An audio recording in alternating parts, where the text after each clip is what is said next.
Welcome back, everybody, to Rob's MetalWorks. We are here close to the end of the year. Yes, beginning our 39th interview of 2023. And man, what a great pleasure it is to once again support the great metal madness that comes out of the Rio Grande Valley. Brings me great pleasure to welcome a legendary band, a celebrated band, my brothers in Black Thrash. Yes, Panteon is here in the MetalWorks studio. Gentlemen, welcome to the show. Thank you. Thank you, Rob. Thank you for having us. Finally. Man, we're having a little crazy fun time tonight. I'm so happy to have you guys here because, I'm just a big fan. And you guys know that. And we're going to talk about Bedlam 2020 here in a little bit. But I want us all to remember that there's people around the world who watch our show from many different countries and all over the country also who watch Rob's, who don't know much about Panteon. So, first of all, before we jump into that, it's been a little while. I interviewed you guys at the Texas Thrash Bash. Remember that? What year was that, Rob? 2016. 2016. Wow, so like 7 years ago already. That was a fun night. Yeah. We were talking about Aldebario earlier, and I miss my brother. And, I don't know if he's doing more thrash bashes in the valley, but that was a fun night. And I remember we went out there and we interviewed everybody, and I had a chance to finally meet you guys. I remember you guys were supporting Return of the Killer at that time. Return of the Killer, correct? Return of the Killer, your second full-length record. And we had a nice little chat. I remember when I go do those events, they're always fast and Yasaka real quick. Like I think we talked for like 6 or 7 minutes. But now, I'm really, really happy to have you guys back after all this time because we have a great product to talk about and promote. So let's start at the beginning really quick for those people who are hearing about Panteon for the first time. Tell us a little bit about the formation of this band back in 1990. Yeah, we go back to 1990. Aaron was started the band. He was him and some friends were drinking at a cemetery in Brownsville. Yeah. Why are you always about drinking? You were black metal before black metal, bro. Chingo. 90, okay. So, yeah, 1990. And I'll tell him to tell you the story because he's the one that actually started the band. Tell me the story, Aaron. What I remember, before Panteon, there was Intoxication. I had a band called Intoxication. And it was 3 of us, too. 2 brothers. Same setup as what we were. And but under a different name, Intoxication. And then we went into a different direction. We didn't know what we were doing. We were young. So we started going into like more heavier stuff. And the bassist didn't really like the idea. So he jumped out. When you say heavy, you are talking like black metal? No, it was kind of like Napalm Death or Death Obituary. Metal. Okay. Back when Obituary and Sepultura and all that was going on in the 90s. Uh-huh. And that's the direction that I wanted instead of doing what we were doing because we didn't know what we were doing, honestly. Like, we're just throwing music out there. We didn't know. And so we decided to name it and change the style. And that's how it all it happened. And eventually Hannibal stepped in. Like after a year that we were jamming, and the rest is history, man. Were y'all like camaradas or what? How did y'all meet? Well, in high school, we knew each other, but in Brownsville ISD? Yeah. We were talking about Brownsville ISD earlier. Capri Sun. You gave a Capri Sun. We knew because he was in another band. Yeah. And you were already jamming. Yeah, so, but we knew about each other, whatever. And eventually we got together and 30 some years later. Wow. This is what it is, man. And, wow. And then, now we have a child support here that we need to support these guys. But it's all been good, man. That's always important because, in every great metal band, there's the heart of the band. And a lot of times it's a guitar player and a singer, who've maintained the sound of the band. Without those two intricate people, it cannot be that band. And it's really kind of not strange, but not common where, a drummer is part of that duo. And, I'll talk about this later, but I remember I got a message from someone when I posted the video, Black Thrash, a few weeks ago, and someone just kept raving about you, Aaron. It's like, oh, this guy, the drummer, he's the best drummer, and Panteon wouldn't be the band they are with this drummer. And it was crazy. Yeah, he just loved you, man. Was he for real? Yeah, he was legit. He put it on the. There's some people out there that will say that. No, he wasn't being facetious or sarcastic. He was a true fan. Thank you. Whoever it was, thank you. Yeah. So here we are, 30 years later, 4 full lengths later, demos later, and now we sit here in the end of 2023, I think supporting like the best record the band has done so far. Yes. But there is a couple of things I want to talk about before we start talking about the record. First of all, I remember when I first started kind of hearing, when I heard, Demonic back in 2010 and then Return of the Killer, I kind of felt like Panteon was doing like really more of a straight ahead kind of like black metal kind of thrashy thing, more black metal, should I say, or death metal, and now when I hear like kind of the new record, and I don't know, you guys tell me, I don't know if I would attribute this new feeling about your music to great production or what, but it seems like you guys have kind of gone through a little evolution now and are really doing the moniker of Black Thrash. So talk a little bit about that, because I think that's so important. Because as we all get older and mature and get better at what we do, we evolve. Before I pass this mic to Hannibal here, that song wasn't even supposed to be in the record, man.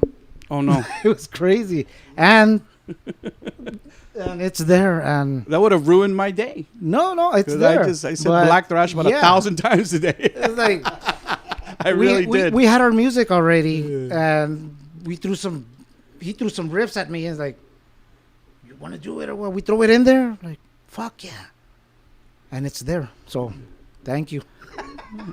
Tell us, Hannibal, about the evolution in sound that you think, especially because you're the singer, you're the guitar player. Talk a little bit about that. So when we started playing back in '91, the self-titled demo Panteon was more of a slow doom death metal band. And the first demo came out in '92. That came out in '91. '91. In 1991. Yeah, so we did that one. Let me ask you something before. I'm sorry, I don't mean to interrupt you, but I have to ask because I know fans are going to say, "Why did you ask?" Like, is that stuff still available? Like, can people listen to it on SoundCloud or download it or anything like that? We are working on that. We have not put our demos online yet. Yeah, but we are working on it. Yeah, I think that's. I mean, I look at old Rob's Metalworks stuff and like, oof, it's horrible. But still, I mean, if you're a band and you have like old stuff, I mean, there's fans out there who want that stuff, who want to listen to it or just want it for their collection. Yeah. If they're big fans of Panteon, they're like, ooh, I want like the first demos. I just want to own it or have it. So I think making that stuff available is important. Dude, and you're right. There's people out there that want our stuff. Yeah. And some of them actually come out to our shows and, they show us the demo. They're like, hey, check it out. Wow. And, can you all sign it? And on cassette. We're like, I don't even have that shit, Yeah. I have the original first one. Yeah. Wow. So we did they did the first Panteon demo in 1991. In 1993, we released one called Blood Dripping Corpse. And then soon after that, like around 95, 96, we did one called Skullville, and they were all in tape format. Right. Yeah, cassette format. And did you guys record those yourselves? We hired some friends. We Little- had some li- friends yeah, that yeah. that were doing recording. Yep. Nice. But and then so during that time, I was playing the bass. I was a bass player. Oh wow. Yeah, I was a bass player when I joined the band, and around 1997, we lost our first guitarist, so we became a three-piece band. And in 1999, we lost the second guitarist, and it left me no choice but to leave the bass and come in and take duties on guitar and vocals. And that was in 1999. So around in 2000, we released a first album called The Church of Satan, and so we kind of moved in a different direction because we were playing, a little bit slower death metal. Mm-hmm. So I wanted to kind of speed up things, and I started listening to black metal during that time, and I was like, you know what, I think it's time to kind of speed up things with the music, and so we did, and we did that in 2000, and 4 years later we released another one called Visions from Hell, and it was also, it got a little bit better, like you said, you progress as you go. But black metal more Yes, black a metal little bit vein. faster black metal. No low growls. It was a higher pitch vocals, and so when we continued in 2010, we released Demonic. Yep. We released Demonic, and like you said, after that in 2014, it was Return of the Killer. I kind of feel like at Return of the Killer, it was like a new era, new stage for the band. I kind of felt that. Yes. Yeah. Yeah. And then again, with Death and Darkness, Death and another new Darkness. stage. Yeah. He tried to do it every 4 years. Yeah. Yeah, we try to release something every 4 years, every 5 years. So, in 2018, Death and Darkness, a very good album. Yeah. And, Great record. yeah, so then we moved on to this latest one. Bedlam 2020. Bedlam Oh 2020. man. Okay. Yeah. We're gonna get there.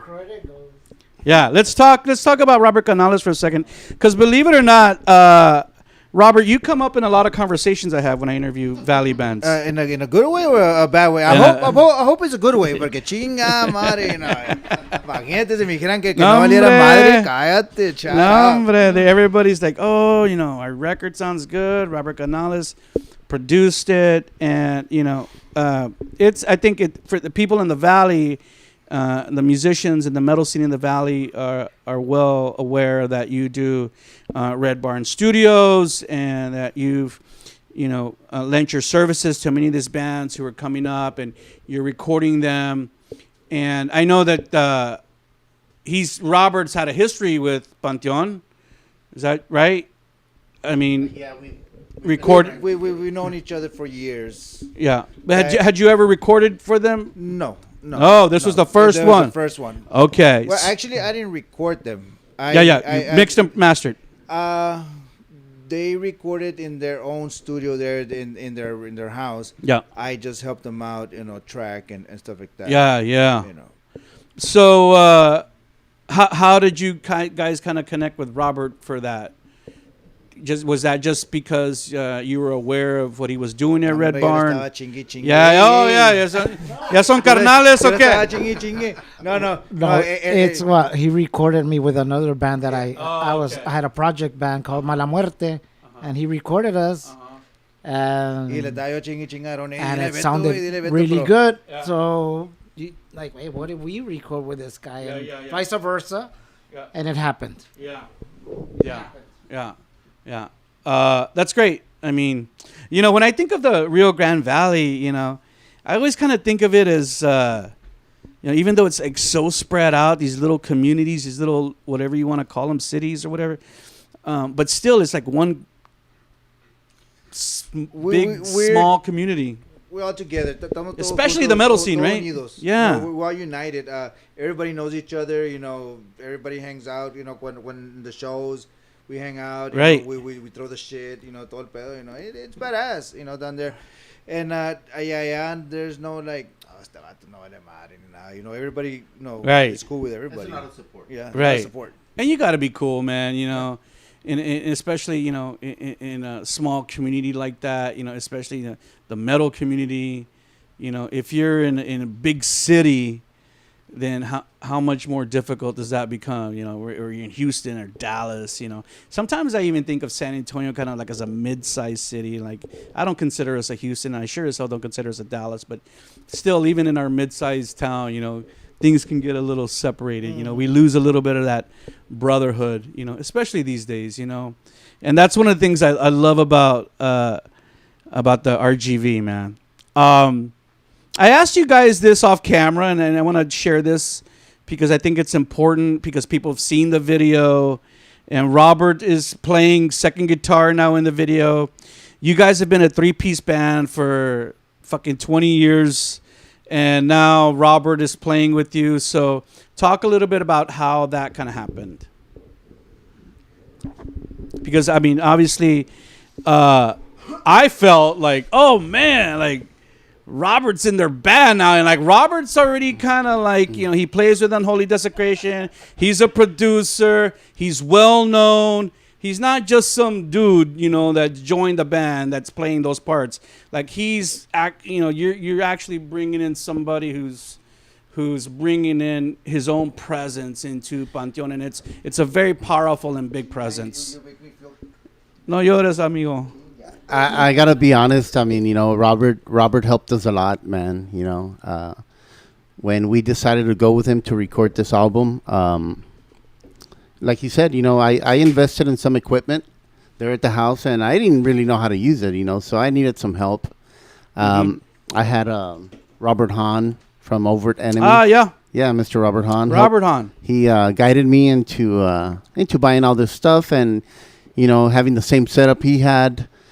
Shout out to Overt Enemy and to him. Yeah. Overt Enemy. So Robert, Robert came over and he was helping me a lot. You know, he set everything up for us, and he was there during the whole process. And if I had any questions, I would call him. And we did all the music there at the house: the drums, guitar, the bass. And so Robert was there when you were recording? Yeah. Oh, okay. See, I didn't know that. Okay, yeah. I would leave the house like a Friday after work.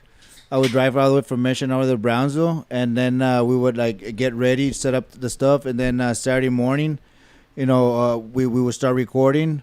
Or the next time we would record, I would go early in the morning Saturday, and we would go eat like a barbacoa with menudo and all that stuff. Yeah. And then after that, we would start recording Saturday, and then I would spend the night Saturday night, and then we would continue Sunday, and then I would Sunday around 3 or 4 in the afternoon, and I would head back to Mission, and we did that for the drum sessions, the guitar sessions, and everything. It was hard work for all of us. It wasn't easy. Right. It wasn't easy at all. Right. It was fun. But I think it's good that Robert was there.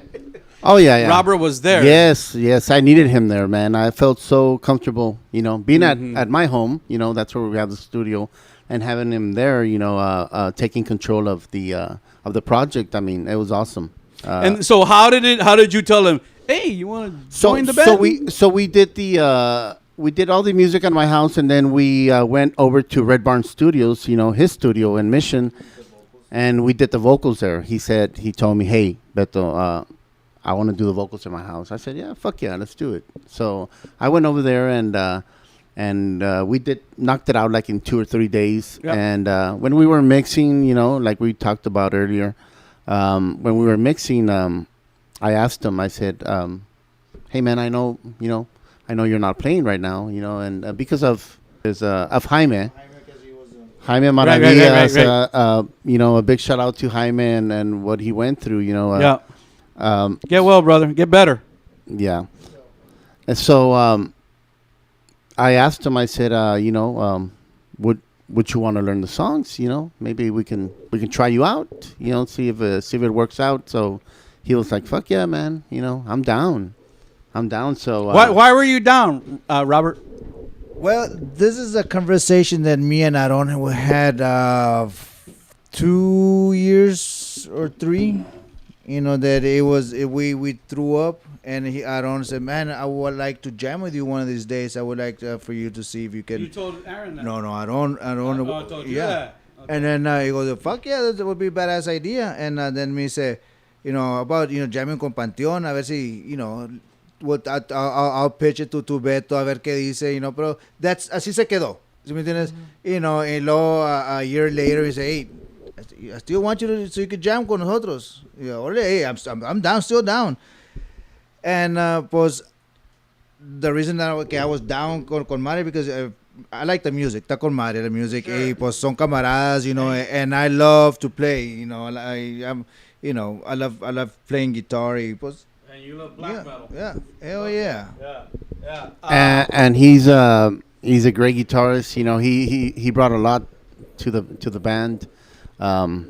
Overall, we're extremely happy to have him. Oh man, I mean, when I first kind of realized that he was part of the band, I was like, holy shit! I mean, that's like a great addition to Panteon in so many ways. Not only does he bring like the back end technical expertise, he's a guitar player, and he brings his reputation and just kind of legendary status from the RGV into this band. So yeah, man, when I first saw it, I was like, wow, this is great. This is great. It's the other way around, I think I joined the legendary band, Yeah. Yeah. Because como dice, I am no one. Yeah, great. I mean, yeah, great.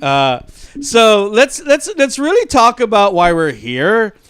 We've kind of segued a little bit into the brand new record, your brand new latest release, Bedlam 2020, which came out in the spring of this year. For all you people out there, go ahead and take a good look at the cover work for Bedlam 2020, released March of this year. So if you don't have it, be sure to look for it on all your music media outlets and download it right after you watch this interview. Jesus, man, if you love black metal and black thrash, you're going to love this record just like I do. Now, the first thing I want to talk about, you kind of alluded to this earlier, Hannibal. You said, we want to release a record every, 4 years or so. Death and Darkness came out in 2018, and then this one came out in 2023. So it's kind of been 5 years for this one. Why does it take the band, is that just like something you guys like to do? I mean, is it because life gets in the way? I mean, I know we all have our real deal lives, but, is that just the way it works out for you guys? And I'm the one to blame for that. It takes a lot, to write an album. Yeah. So I kind of take some time, after it, and then of course we do a lot of gigs after a release. Mm-hmm. We do a lot of gigs. We like to stay active, and but man, honestly, the fucking years just go by so fast, dude. I know, dude. Next thing you know, it's already been 3 years. I know. And then the pressure's on to write a new album, and that's when I work at my best, really. When I'm under pressure and but yeah, man. To answer your question, I just think time fucking flies by, dude. Also, too, I remember when you sent me the record, I was like, Bedlam 2020. Now we all know that 2020 was the year of the pandemic, but that word Bedlam, that is a word that I don't hear very often. I'm familiar with that word, and I don't hear it very often. I think that's a great word. The arise of confusion and mayhem in a particular situation. And I think many people in 2020 kind of felt that way. And I thought that word kind of accentuated a lot of the songs also in this record. And we're going to talk about that in a bit. But let's first talk about that title. God, I love that title. Bedlam 2020. Desmadre. I know, right? I'm gonna tell you the story. Tell me the story behind Bedlam 2020. So yes, I started writing during the pandemic. What was going on in 2020? El desmadre. So we finished the album. I went to a friend of mine's, Eric Malamuerte, who's a very very talented. Happy birthday, champ. Oh, it's his birthday today? That was like 3 weeks ago. All right, happy birthday. Yeah, Mr. Eric Malamuerte is a very talented artist. So he's done work for Carcass, for Brujeria, for a lot of bands out there, man. Ruin? Yeah, Ruin. So when we were working on the cover for Bedlam 2020, originally I was gonna call it 2020 because of the year, right? Mhm. That's when everything was going on, and Y está el vato con todo muerto, like, yeah. yes, All the doom. Yeah, there he is. Right there. Yeah, he's scary. So And and not to damper our conversation, but we all lost people that year too, right? To COVID. And I was telling you guys earlier that, we lost people in the San Antonio scene who got sick, and you don't think, oh, they're going to die, but they died, like one name that comes to mind is Paul, the drummer from a very legendary band in San Antonio called Las Cruces. He passed away. And I remember, like, people, when that started happening, I think people were kind of like in disbelief at the beginning. Like, why is this, how can this be really happening, to people that we know and people who aren't that, they're not old, they're young people and they just passed away. So it's kind of scary. It's kind of scary. But continue, my friend. I'm sorry. So we were there working on the cover, and I told him, he's like, "What are you gonna call it?" I said, "I think I want to call it 2020." He's like, "Okay." He's like, "I need to go to the kitchen real quick." So he walks away, and I stay there, and all of a sudden I get a text from Eric. From the kitchen. Yeah. This guy actually walked away and sent me a text. And so I get it and I read it, and I'm like, and it has the word Bedlam. Wow. And he's like, "Read this." So I read it, and I'm like, "Oh shit, I've heard that word before, but not too often." Yep. So he comes back in. He's like, "What do you think?" I said, "I like it."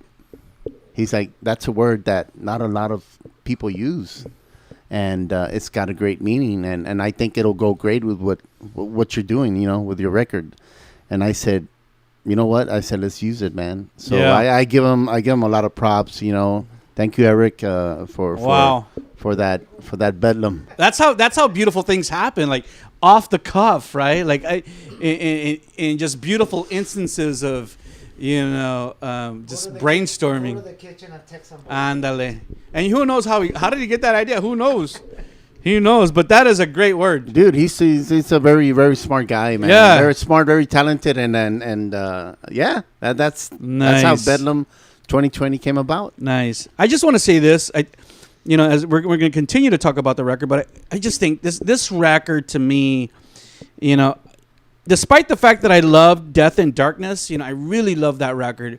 But to me, this record just took it up a notch for Panteon. Like, totally, like, just elevated you guys to a new level. Everything came out perfect. The artwork, the title, the songs, the production, everything was at a whole new level. And I'm like, holy smokes.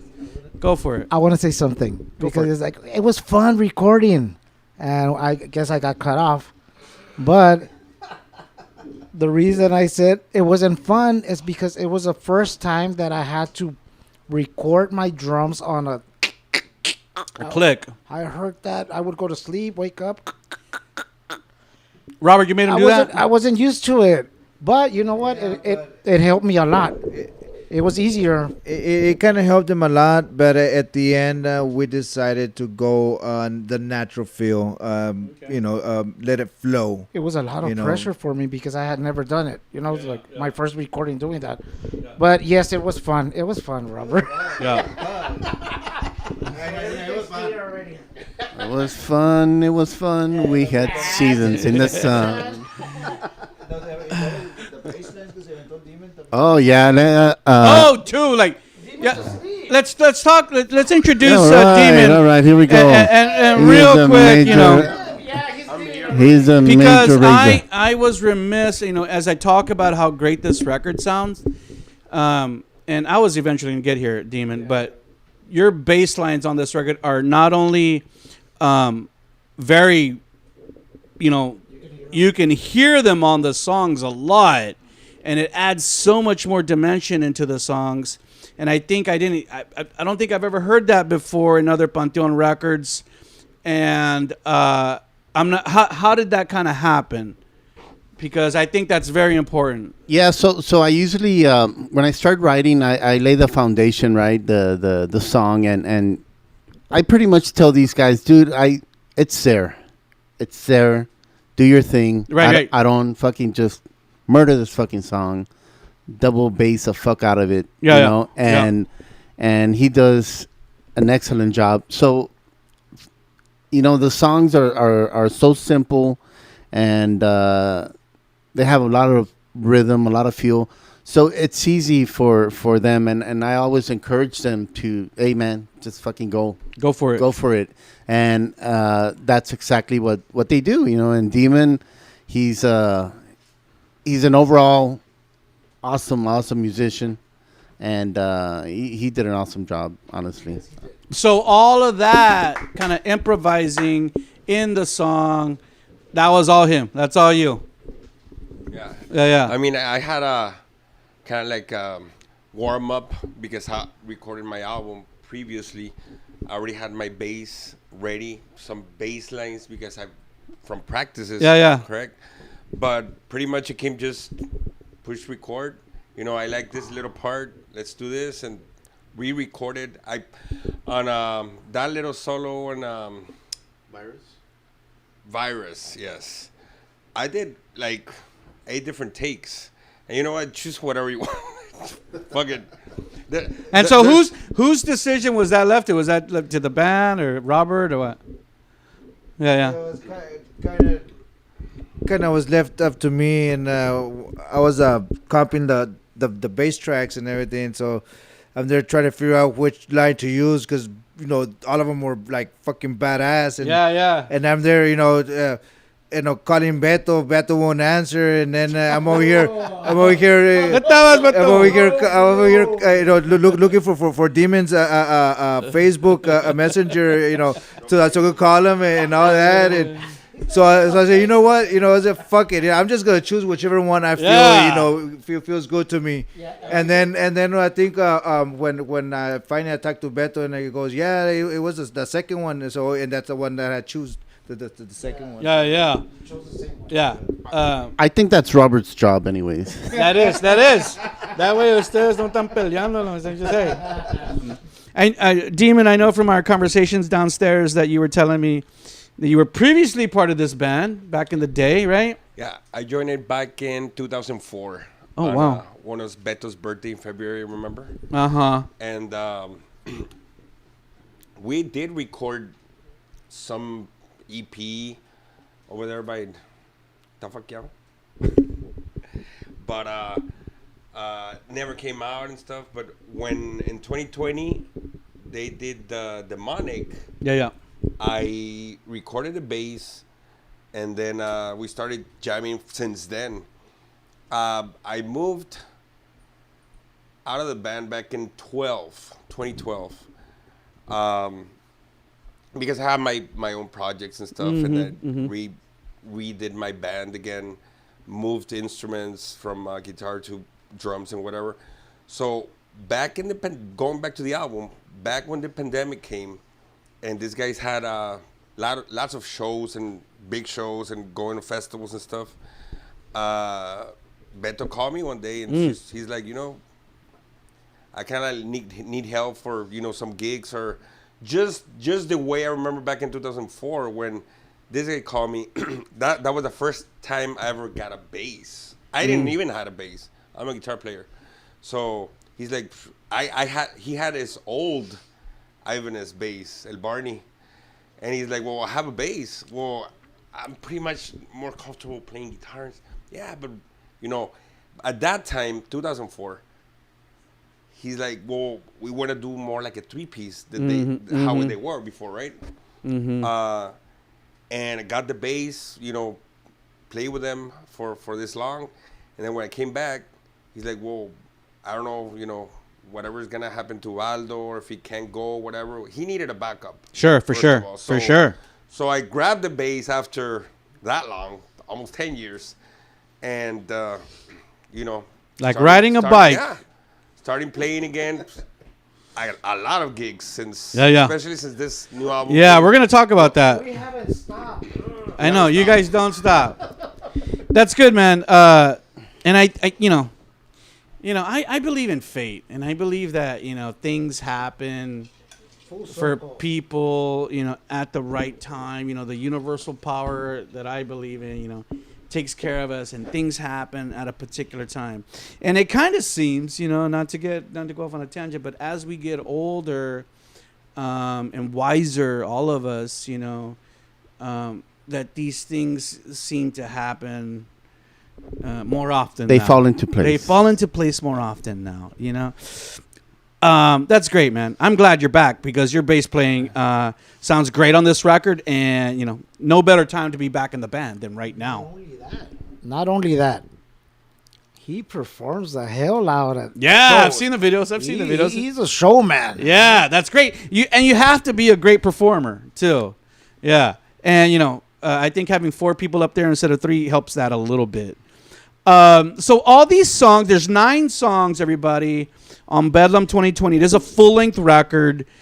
Were all these new songs, or were some of these kind of reworked? No, they're all new songs. They're all new songs. Yeah. They're new songs that I started writing during the pandemic.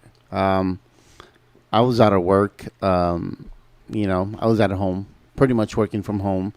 And like I said, I think we were in our 3rd year when I started laying down the tracks for the new album. So yeah, they're all new songs, man. Nice. And that's great, because when you're sitting at home, and I think all of us were sitting at home thinking about what the fuck is happening in the world, right? And the world around us. It was crazy, yeah. Not even funny. It's not even funny. So, let me just quickly share, not to bias anyone, but my favorite song on this record is Wuhan Outbreak. That is my favorite song. I love the fucking breakdown on that track. Yeah, come on. Oh, man. Come on. Come on, bro. I'm like, oh, hell no. I'll put that song on repeat, Are we bro. talking about the last part? I don't know if it's the last part, but somewhere in the middle, I'm jamming that breakdown. Yeah. That's great. I also love the Embalmer. I love War and Terrorism. 2, I love that little talk. Whoever is that vieja's talking. Who is that? That's Robert. That's Robert. That's Robert. No. I don't want to say the voices who are in there. Yeah. No. I think so. One of them is a reporter, and and the other one, It sounds a little soundbite, but that dimension in that track is so cool. So with titles like Wuhan Outbreak, obviously we know the Chinos fucked everybody up. The Embalmer, we had a lot of people die. Maybe that's a question you should ask China. I know. Oh, I don't have to ask it. 2020 I already asked them, and they pretty much said, yeah, it came out of Wuhan, right? We know. And then, war and terrorism, and even now, especially war and terrorism, when we think about what's happening with Israel and Hamas and all the craziness that is happening in the world around us that none of us have any control over, and then we hear about, U.S. sending, these big ships over there, and they're shooting down missiles. I mean, I just kind of, I have conversations about this with my family, and I'm like, man, this is like, to me, this is like a door to, yeah, exactly, Aaron, World War III. Exactly. I say that all the time, but, I don't want to be a pessimist and a negative person, but it's scary. We live in a very precarious time, right? So obviously you guys are feeling that. Yes, we are. And I think that's why people can relate to this record so much. I think we live in a day and age where people are not afraid to say, are not afraid to face the ugliness that we have to deal with in this world. And it's not that they're not scared about it. I'm scared about it, but we still have to talk about it, and it's still there. Yeah, and some of the titles, when I was writing, I was like, hey, am I gonna piss some people off, or am I gonna scare little kids? Yeah, am I gonna piss people off by writing about this? And I was like, you know what, fuck it, man. That's what's going on right now in the world, man. I know, and some people, like they don't want to talk about it, or they don't want to see anything about it. Just kind of pretend it doesn't exist. And to me, that's even scarier. Oh yeah. Yeah, because when the shit goes down, you better be ready. Hannibal, I know you got cuetes at your house, right? Oh yeah. Chingo cuetes, right? Yes, I do. Hijo, I just got one. You gotta lend me 2 or 3. Fucking grenade launchers. The smoke bombs, los sparklers, los tanquecitos, los I just have one, bro. I just have a 9mm. That's all I got. I need to get more, huh? Yeah. You got to tell me where you buy your cuetes at, so I can go buy some. Because after hours when I go over there. Okay, that's great, man. Great record, Bedlam 2020. The record has been out for a little bit now. What's the reception been like? What do you kind of feel that your fans, not only in the RGV you're saying, but people all over the world, what is kind of feedback have you guys been getting? Exactly what you said, man. I think this is our best record to date. It's the best. I think it has the best songs. The sound is fucking great. Obviously, Robert fucking knocked it out of the park, and we've had a lot of good stuff from the fans. They love it. Yeah, they love it. Yeah, I mean, I've only heard nothing but good things about it too. So I'm so happy for you guys. Thank I you, really brother. am so happy for you guys. I think this record will only continue to get more acclaim the longer that it's on and hopefully this interview will help you guys get some more attention to this record. Thank you. Let's talk a little bit about how busy you guys stay. Aaron kind of mentioned that earlier, that you guys are always so fucking busy playing shows. I didn't use the word fucking. No, we have been this year. We've been busy. We all know it. Yeah. We never say no. Like we are able to get together and go play. If it's a benefit show, anything, weddings, whatever. Wow. You guys are playing Del Rio tomorrow. Yeah. Yeah. Del Rio, the Halloween. We've been there before. Yeah. We were looking up tonight before you guys came over, like, because I was telling my people, I was like, yeah, the band's gonna, they're gonna be in San Antonio, then they got a show in Del Rio, and I was like, what's across the border from Del Rio? Because I know Del Rio is right on the border. Piedras Negras. Huh? Ciudad Acuña. So not Piedras Negras is... Pedos negros. Hey. Ciudad Acuña es la ciudad, Piedras Negras es el estado. Okay. No, you cross. Es como Nuevo Laredo. Yeah. Sí, la frontera de Piedras Negras. Pedos entonces. negros, he said? Black farts? No. Black rocks. Black rocks. Black Thrash. Doesn't matter, exactly. So you're going to be in Del Rio. Tomorrow, yes. Yep. And one of the things, too, that I've always kind of loved and respected about Panteon is that, you guys, like you said, Aaron, like, we're going to play gigs. We're going to go out. We're going to We're gonna do Mexico, Matamoros, Monterrey, New Orleans. Didn't you guys play New Orleans this year? Yes, we did. It was Yeah, I mean, you guys are like out and about, and you know, there's some regional bands, like whether you're from San Antonio or the Valley, where some bands just want to stay in their little area. They're not fucking bloating up the van and going. And you guys aren't afraid to do that. No, we're not. You only live once, man. Right.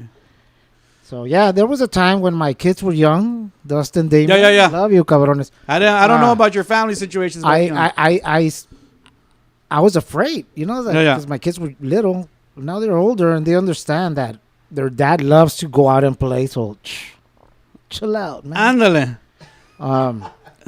Yeah, true story. So now I stopped because we could have been playing for the past 10 years, still playing Mexico here, there. And the first time I think that we went out to Mexico was last year, Avito. Yeah. No. En Matamoros. Matamoros. Little by little, I was like, But saliendo pa' afuera, como gato. we used to tour Mexico a lot. You know, we kind of hit a lot of cities allá en la República. And big shout out to a todos allá en Mexico. Okay, so I remember talking to you guys about downstairs about Matamoros, and you know, I knew that. I mean, you're so close. You're in Brownsville. Matamoros is right across the border, right? So, what is it like doing shows out there? I remember telling you guys about some girl I saw dancing in front of the stage there, and it was, you know, there was a lot of people there watching your set. So it kind of seems like you have a following in Mexico. Yeah, because we've been going to Mexico since the 90s. I mean, Wow. Yeah, I grew up 5 blocks from the border.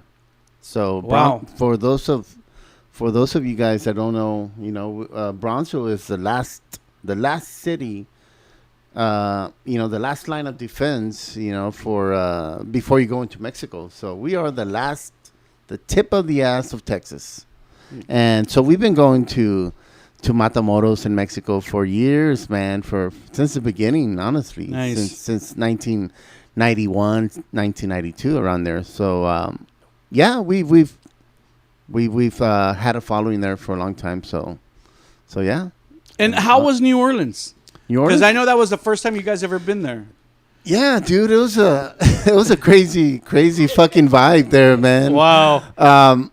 You didn't go there during Mardi Gras or anything like that. No, but it fucking seemed like it was Mardi Gras.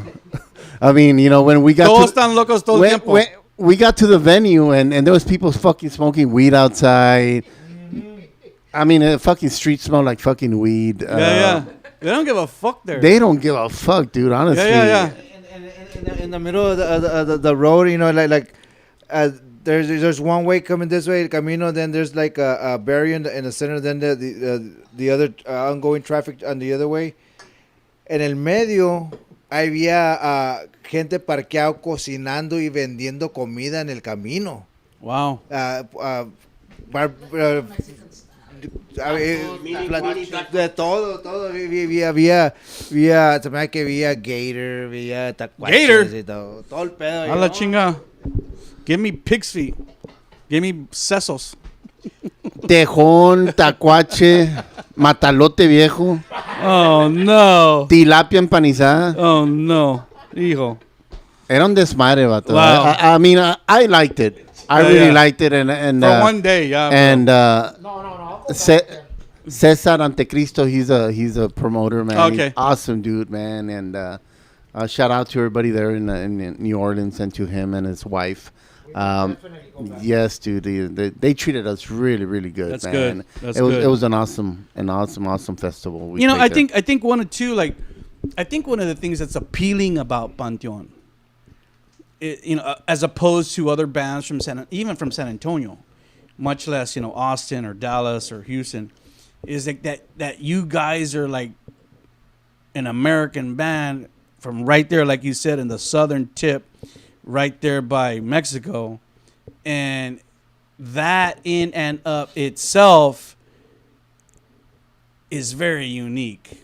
You know, you're like a very heavy Mexican band, and you bring so much of that culture with you tonight. Even in our interview tonight, all the Spanish that we're speaking, I've never done that with any other band that I've interviewed on this show. I know. Estábamos hablando de, de todo. Es que en verdad somos de los dos lados, right? Yeah. Like that's beautiful. our parents are from Mexico, man. My dad's from Zacatecas, my mom's from Tamaulipas, so we always say that, we're from both sides. Yeah. Really. We represent, Mexico, and we also represent the United States. So Yep. I mean, our heart is our heart is deep into Mexico also. Very good. Yeah. And I think that's a beautiful thing. I think that's becoming more admirable in this day and age. So let's talk about we're almost done with 2023. I shared with you this might be my last interview of the year, and if it is, what a great way to end out, guys. Yeah. What is the rest? What is if anything lies ahead for you for 2023? Please share, or what lies ahead for 2024? What would you guys like to do in 2024? In 2024, so yes, we talked about, we're 33 years into the band. So I think, with all the years that we have behind us, all the music, there's just one more thing that we need to do before we call it a quits. Oh no! I don't know if you know what I'm talking about. No. We need to do a best of. Oh yeah. A best of For Panteon. sure. A best of Panteon. For sure. And we wanna go back to 1991 and just all these years that we have and pick songs and do a double best of. Oh man. With Robert Canales at the helm. So you're gonna re-record all these songs? Yes, we are. Dude, that would be Going back to the demo. fucking huge, bro. That would be huge. That's a great idea. Whose idea was that? Yeah. Great idea. Yeah. Basically, Great idea. I had thrown the le iba aventado el gancho a Beto so I could record the album, right? And he had told me, you know what? I already promised the album Bedlam 2020 to somebody else, but I will give you the best of Panteon. Pero pues I think I'm getting both. Eh? No. Two is better than one, huh? Yeah. Fuck yeah. That's a great idea. Yeah, man. So Wow. that's what we're doing next, and this idea. I mean, I've heard it from the fans. Hey, man, when's the best of Panteon coming out? And I said, sure. I said that's fucking awesome. So Two double disc, 20 tracks, something like that, maybe. And they want me to use it Ándale, you can do it. again. Wow. yeah. Wow, I mean, okay. 20, 25 songs, whatever we can do, man. Whatever. When do you think? I mean, when do you think that might come out, or when would you like it out? So I think we're probably gonna start recording that and before we end 2024. Wow. Yeah, because we've been so busy, man. We've been busy with this album. We haven't stopped playing. We've been active, and people just like our good friend Fred Vela from Del Rio. I mean, I just get people call me and hey man, are you guys down to come to Del Rio? And I was like, fuck yeah, man. We've been there. Yeah. We've been there one time, probably like 4 or 5 years ago at the Yuck Fest, and we loved it in Del Rio. So Yeah. and we have some other shows coming up in February. February 2nd with Tim Ripper Owens. Yep. Wow. Cool. In McAllen, Texas with Mike Plata. Yep. From here from San Antonio. Yep. And we're also doing we're doing a night of Texas Hell at Come and Take It with one of our favorite bands in Texas, Bruca. Bruca. Shout out to Bruca. Razor. Val Razor and Razor. Misery and Sect and the drummer. Very Yeah. cool dudes, man. Yeah. Great. Well, man, that's a good thing to to have to deal with. Everybody wants a little piece of Panteon. Come play, come play, come play. It's all good. It's all good. And we appreciate it, man. You know, we love. This is what we do. We're true to what we do. Yep. We love it. Yep. And we're gonna do it for as long as we can. You know. I think that's one of the reasons I love this band too, because I know you guys are legit, man, and all of you guys. The long history, the commitment, the passion that you have for Panteon, and the brutality that you display musically. It's all very important. It's all very important. Before we end out, guys, just a couple of other quick questions. And as we talked about, you visiting other scenes, let's talk about the RGV for a little bit. I told you guys earlier, like later on, like if I ever wanted to live anywhere else, I would go live in the RGV. Tell me a little bit about the scene in the Rio Grande Valley. It's such a unique place to me because it's not just like one big city. It's so dispersed. Hannibal, were telling me that the growth in Brownsville has just been tremendous in the past decade. And, sometimes, I don't even like to think of Brownsville as even part of the RGV because you guys are like 45 minutes away. But still, that whole area, to me, has always kind of been a bit intriguing, even though I myself have never been able to really tap into that scene. I think the only time I did or was when I did the Thrash Bash. But other than that, I haven't really been that in knee deep into the RGV scene. So tell me your thoughts. How has it changed to you over the years? First of all, dude, there's so much talent in the RGV. There's so many fucking good bands, man. You have your old school bands like us and like Severance. Severance. Robert used to play in Satanical Torment, Scarabeos. We have Belligerency. Old school bands. Archangel. Blast Perversion. Cryptic Mutation. I mean, it's just. I'm so proud of the RGV, man. There's just a lot going on there. So many good fucking bands, old school and new school. Yeah. And different genres. There's a lot of talent down there, man. And it's just grown a lot. It's grown a lot, and it's just it's a good time. It's a good time. There's a lot of talent. And Robert, you should know because you work with a lot of these young bands. There's a lot of talented bands, but what's kind of what happens is because people don't they stop in San Antonio. They don't look past San Antonio. They think that there's no metal bands down past San Antonio, which past San Antonio you have a lot of real good bands in Laredo, in McAllen, the real talented bands, and people, just stop in Austin, San Antonio, and they think that down there in El Valle, it's puro cumbia y corridos and narco corridos y todo el pedo. And nothing's wrong with it, but there's a lot of talented bands down there that need to, that people need to hear about. Hey, ¿sabes qué? Let's check out the bands from down there. No nomás stop in San Antonio, stop in Austin. Right. Hey, dale pa abajo, keep on driving, keep on trucking, dale pa abajo. Ya también estamos con madre. Hey, Right. talking about con madre, this guy has a badass band, huh?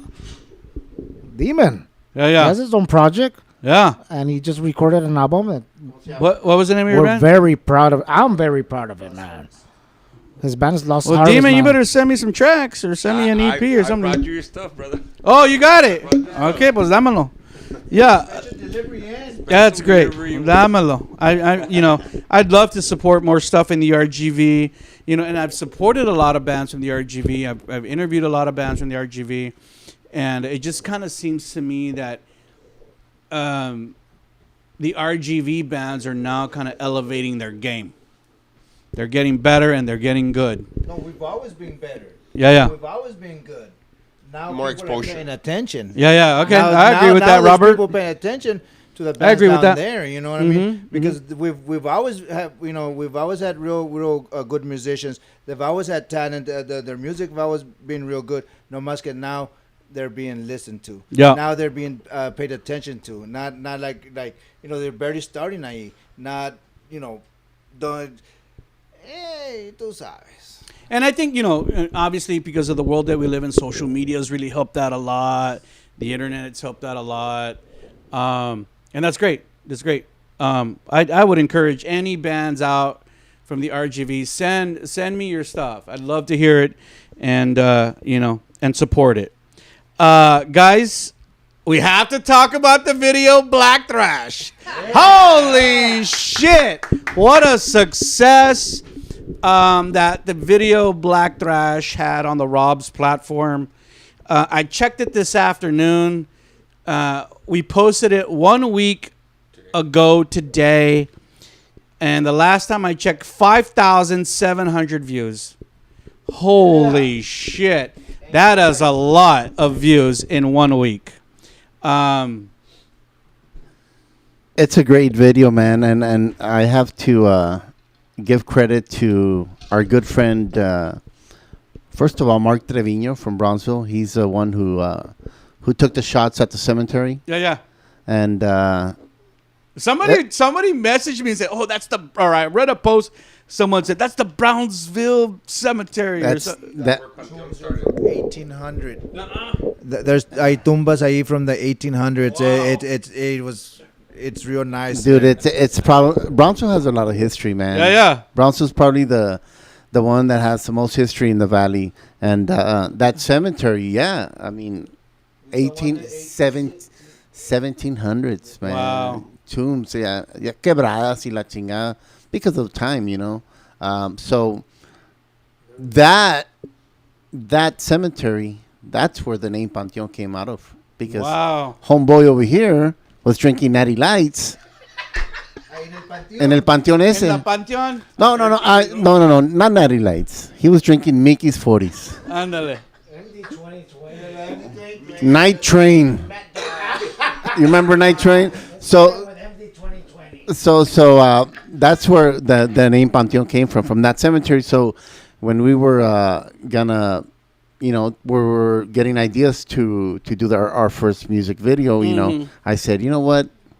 I want to go there, and I want to go back to where the name came from, and let's do some shots there. So our friend Mark Trevino helped us out, and he went and we set up there, man. We put the fucking drums and.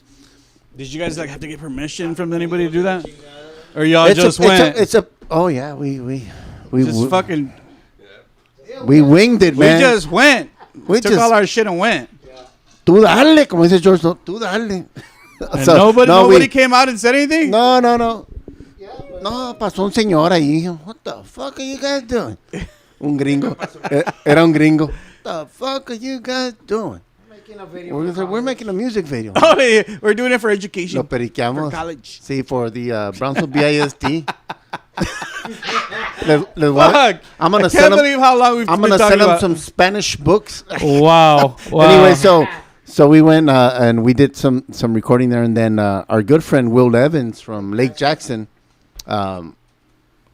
we've been in contact with. He recorded Death and Darkness in 2018. So we went to Lake Jackson. We recorded that there with him, and he said, "Hey man, I'm gonna build a studio here, outside his house. He had the studio inside the house, and I'm gonna be able to do videos and record and do everything. So let me know when you're ready." So when we released Bedlam 2020, I was like, Black Thrash, that has to be the song. The first single. So I called him up, and he's like, "Buddy, I'm waiting. Come over." So I gave him some ideas, and I gave him the video from the cemetery, and he was like, "Oh fuck yeah, man!" Did he put all those little graphics in there and stuff? Dude, he's a super talented. That's dude, cool. That's so cool. man. You know, I had to watch the video like a couple of times. No, te era Because I was like, oh, did I see like some teeth on his fucking mouth? Or, yeah, like it was like weird. Like it took me a little while to catch on to it, but AI shit, man. yeah, I loved it. No, he did a good job, man, and shout out to Will Loved Evans it. and FCO. Loved it. One last question. I noticed that in the video, and I guess in some of your recent shows as well, that you're not wearing the face paint like you used to back in the day. Is that something that is over and done with? And why did you guys decide to do that? Or No, it's honestly, it's it's one of those things where, when we're getting ready, sometimes we're rushed. Yeah. When we're at a show, we're rushed and we don't have time, man. We're like, Sí, so no hay tiempo. Yeah. Pero if we get the time, we'll fucking do it, man. Yeah. It's nothing that no, we're not gonna do that anymore. But no, it's just So if we see you with the face paint, yeah. Oh yeah. That's cool. But lately we haven't because we've been rushed. Like or it's too late. They tell us we're gonna play at a certain time, and it's an hour later. Like, man, just let's just go up there and play, man, and get it over. Yeah. Not like that, but like, Yeah. I mean, ¿pa qué me voy a pintar? Si es bien tarde, ya se están yendo todos. Yeah. Where's everybody? Like, ahí estoy pintándome. No, I don't know. It's just Why not? No. It hasn't been over. Maybe you'll see it tomorrow. Maybe. Y a este vato no lo apures, porque si no va a salir como se peina la verga.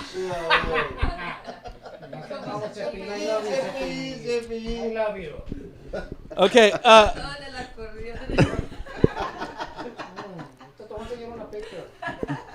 Gentlemen, as we end out, I want to give everyone, and I like to do this because we've all kind of been through our own little journeys musically. So I would like, and we've had so many people be intricate parts of our own successes. So I would like to give each one of you an opportunity to just kind of share any thank yous or love to anybody out there in your lives or in the scene who has helped you get to this point in your life. So let's start with Robert, and then we'll just go this way. Shit, well, I really have to give thanks to my wife for supporting my shit for 27 years, I think. Wow. You've been married for 27 years? I hope she doesn't see this video, because if she finds out that I forgot how many years we've been married, bro, I don't think you're gonna be in trouble. Yeah, and she's gonna watch it. Yeah, so let's say 27 years. Yeah. I want to say thank you to my wife. Que aguante, hijo. So I'm, thank you for putting up with me, to putting up all the shows, all the parties we used to do, after the shows and all that. Yeah. To my son, I'm real proud of him. He, from running around in the stroller and trading points, setting up the shows, and chingas in the picture stroller, to right now he's over there in Spain shooting a music video for one of his clients, So, and I want to thank the fans, because without you guys, we wouldn't be pushing forward the music that we do, the ability of going up on the stage and giving our 110, give it 110%. Yeah. So get it done. I really, you know what, Robert? I really want to see Panteon with you performing with the band. I really want to see that. I wish I could be in Del Rio tomorrow. Hey, it's 2 hours? Chile gas, hay que $50, chile gas, no hay pedo, vámonos. Hey, vámonos, hey. Lo vamos a las 4 de la mañana. I already promised Larry I would be at the Hellstar show. I gotta be at Hellstar tomorrow. Well, I wanna say thanks to first of all the listeners and supporters, friends, anybody that had supported the band in all ways. Especially now with the recent video, all these new viewers, all those comments. Unfortunately, my Facebook page was hacked about 2 months ago, some shit like that. I can't even open a new one. I don't know. There's something wrong there, but I know this is the probably the way I can, say thanks to all these people that had, give us all this support, and just to keep on, listening. Yeah. Wait for the new material.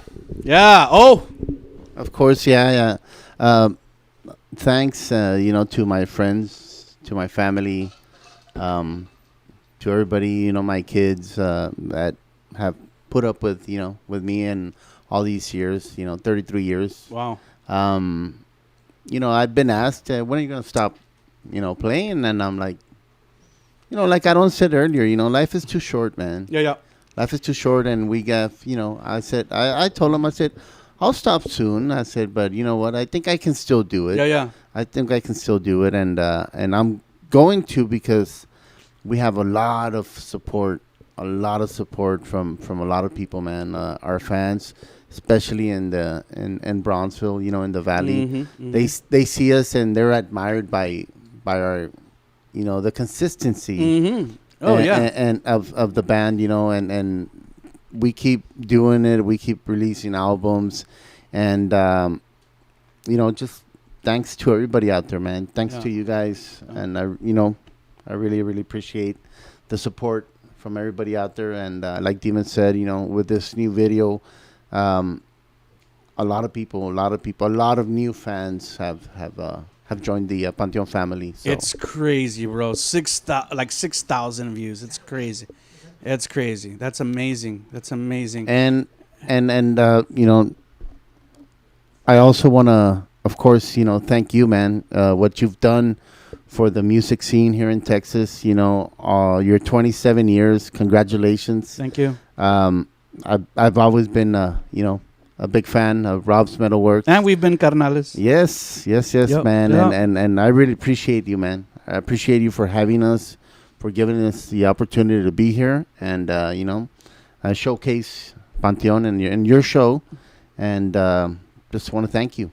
Thank you. And I hope you continue, doing it for many, many years. What a great interview. And, this conversation will go down in the annals of Texas metal, on it. When you finish, I got one more. No, go ahead. Okay.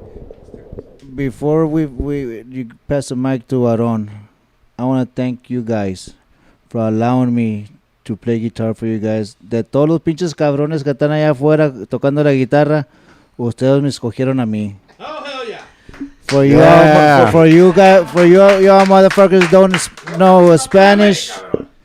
I want to say thank you very much for choosing me from all the other guitar players out there. You guys chose me, and I am very thankful for you guys for allowing me to be a part of your family playing guitar. Thank you. Yes, Rob. And Thank you, Rob. And before you pass the mic, Taryn, I just want to say a couple of things about what you said. You're so right. Like, consistency and our love for what we do, and the people that are around us have to sacrifice a lot. I remember back in the day, people around me sacrifice a lot, for going out and shooting shows every fucking weekend. But it's our passion, man. It's what we love. It's what keeps us alive, keeps us going. So you have to love that, You have to love that, and like I said, that keeps us alive and keeps us, wanting to live, because when we take that away from us, then what else do we got, Thank you so much for sharing, Hannibal. Thank you so much. Thank you, Rob. Andale, Aaron. No, first of all, I want to thank you, Rob. Oh, Thank you for having us. You're welcome, Thank sir. you. Means You're a lot, welcome. man. Finally, it happened, right? Yeah, finally. Next, I want to thank these guys Yeah. for everything they do, man. I'm honored, man, to play drums and see them move to my drumming, Yeah. Watch them. And sometimes, hey, shit happens, and I hate it when they turn around like, hey, what happened? But I'm human. I'm not a machine, man, okay? Exactly. He's not a drum machine. They do turn around. Especially the newbie. They do. Sometimes I go fast. Without the click. I go. Even without the click. Yeah, I go fast or whatever. But it's okay. yes, I'm human. I'm not a machine. But thank you. But But once I make them start moving, Ándale. that's it, man. Like, I have it. I'm under control. Yeah, and they know it. Vámonos. Let's go. Yeah. But yes, I'm very honored to be watching them like do their thing to the people in front because I'm too short, man. They can't see me. and that's one of the like 4 feet 5. That's one of the reasons I started painting my face so they can at least see something in the background. Is that a little Casper thing in the background? No. Or Hey, pero como dicen en México, lo pequeño es lo más vale. El pequeño más vale. Ándale. yeah. Siempre han dicho que los enanos son vergas. y una vez le dijeron, pues fíjate, Aaron, que yo nunca me he considerado muy alto. Donde quieres verte. Bueno. And last but not least, my wife Becky that me deja hacer mi desmadre and she, you know, like my boys. I mean, me sueltan y me hago un animal, and they understand that. Sometimes they have to let me go, and I come back all calmadón otra vez because if not, I go crazy at the house. Razor, I love you, Razor. No, hombre, okay, no, but thank you all, man. This has been a different experience. Thank you, Demon, Rob, Beto. Thank you. I don't know what the next step is, but now we have to make it better than this one. For sure. So we need to step it up. For sure. But at least I want to take a break all December, see if my boss lets me. Yeah. Yeah, you need to take little breaks. And then we'll start in January all over again. And There you go. Vámonos. There you go. Yeah, you do need to take little breaks to get that reinvigoration again. Thank you so much, guys. Thank you so much, man. each of you. Thank you so much. It was a great honor. Thank you, Rob. We made this happen, and I'm so happy that it went down the way that it did. Remember, everyone out there, the brand new record from Panteon is called Bedlam 2020. Be sure to look for it right after you watch this interview. It's out on all music media outlets. You can definitely go to their Facebook page and find some more information. Be sure to follow the band on social media. You saw Panteon only right here on Rob's MetalWorks.